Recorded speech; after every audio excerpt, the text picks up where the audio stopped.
Assalamualaikum warahmatullahi wabarakatuh. Halo adik-adik semua.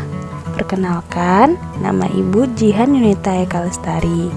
Ibu adalah PPL dari UIN Raden Intan Lampung yang sekarang sedang mengajar di SMP Negeri 12 Bandar Lampung.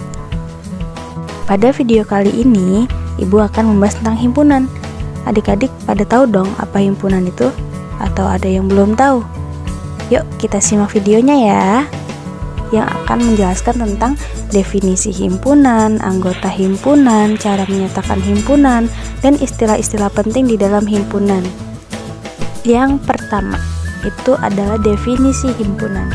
Himpunan itu adalah sekumpulan objek atau benda yang memiliki karakteristik sama atau terdefinisi dengan jelas. Yang dimaksud dengan definisi di sini itu kayak kesamaan ciri, sifat, ataupun karakteristik objek dalam himpunan tersebut. Sebagai akibatnya, objek lain yang tidak memiliki kesamaan ciri, sifat, ataupun karakteristik tersebut tidak ikut sebagai anggota himpunan. Di himpunan itu anggotanya itu sudah jelas gitu ya. Nah, ada nih beberapa contoh dari himpunan. Yang pertama, himpunan hewan karnivora. Yang kedua, himpunan warna pelangi. Yang ketiga, himpunan bilangan asli. Dan yang keempat, himpunan bilangan prima antara 10 dan 30. Kenapa mereka adalah himpunan? Karena anggota mereka sudah jelas. Misalnya nih, himpunan dari warna pelangi. Warna pelangi itu apa aja sih gitu kan? Ada merah, jingga, oranye, apalagi hijau, dan seterusnya. Nah, itu mereka sudah jelas anggotanya. Dan ini ada beberapa contoh yang bukan himpunan. Yang pertama, himpunan lukisan yang menarik. Yang kedua, himpunan orang pintar. Dan yang ketiga, himpunan warnanya bagus. Kenapa? Kalau yang menarik, karena arti kata menarik berbeda-beda bagi setiap orang. Kalau yang kedua, yang himpunan orang pintar, karena tidak ada ukuran pasti untuk mengukur kepintaran seseorang. Dan yang terakhir, himpunan warna yang bagus, karena arti kata bagus berbeda-beda bagi setiap orang. Gitu.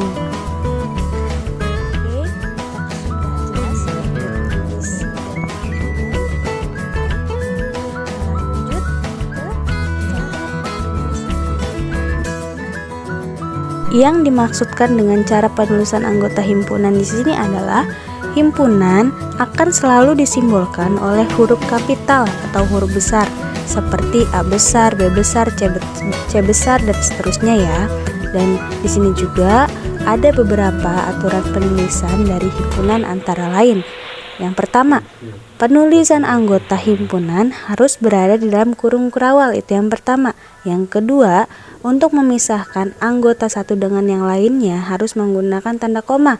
Yang ketiga, jika anggota himpunan masih banyak dan tidak dapat disebutkan satu persatu atau masih berlanjut, maka dapat digunakan tanda titik-titik. Yang keempat, notasi di atas dibaca anggota dari itu yang kayak huruf E kebalik gitu ya, atau 3 kebalik E kebalik lah itu. Dan yang terakhir, yang kelima, ada E kebalik dan ada coretannya, ada garis miringnya. Notasi itu dibaca bukan anggota dari. Itulah beberapa cara atau beberapa aturan dalam penulisan himpunan. Kita lanjut ke berikutnya, yaitu cara menyatakan himpunan. Cara menyatakan himpunan itu ada 3 metode, yaitu metode tabulasi dan metode deskripsi, dan yang terakhir lagi ada metode bersyarat. Misalnya nih, ada soal, jika diketahui himpunan bilangan cacah kurang dari 5 dan himpunan itu dinamai dengan himpunan D, maka ada 3 cara nih, yang cara-cara tadi, metode-metode tadi untuk menyatakan himpunan D tersebut gitu. Yang pertama, metode tabulasi.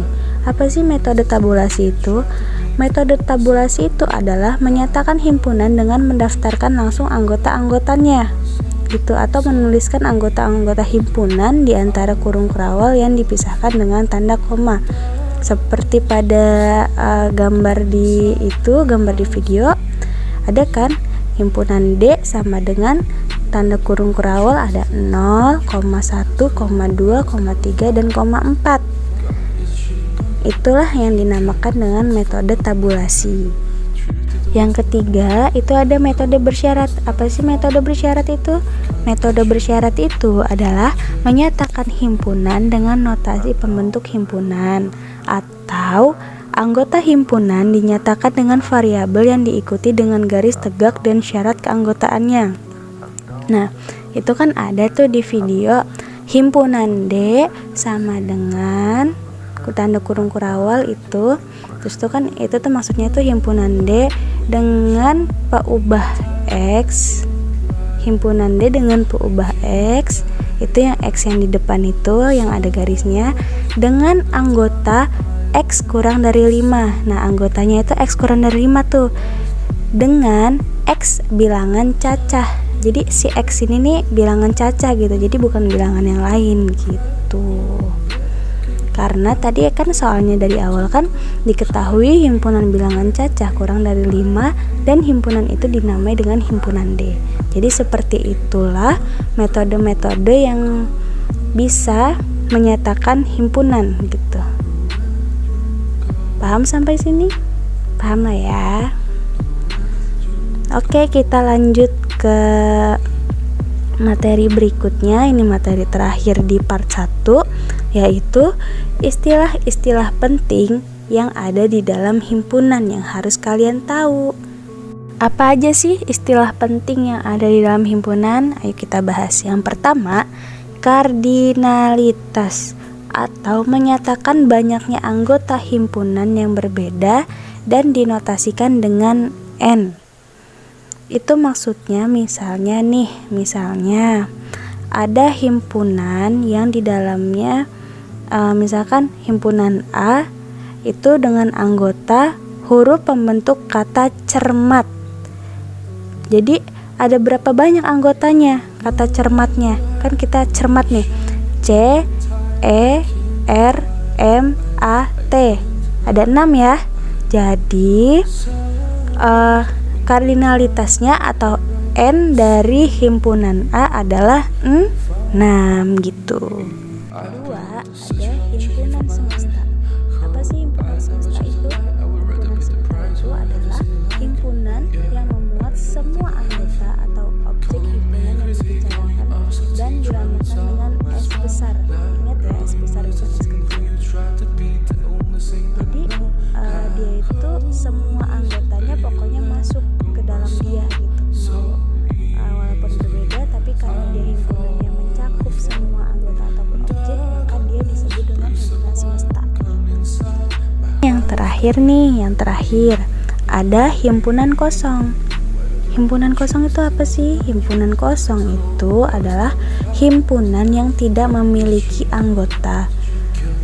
Pokoknya dia nggak ada anggota gitu, kosong, dan dinotasikan dengan simbol kurung kurawal yang kosong. Kurung kurawal yang kosong tidak ada isinya, atau kayak 0 dicoret gitu dia. Nah, itu namanya simbol null set.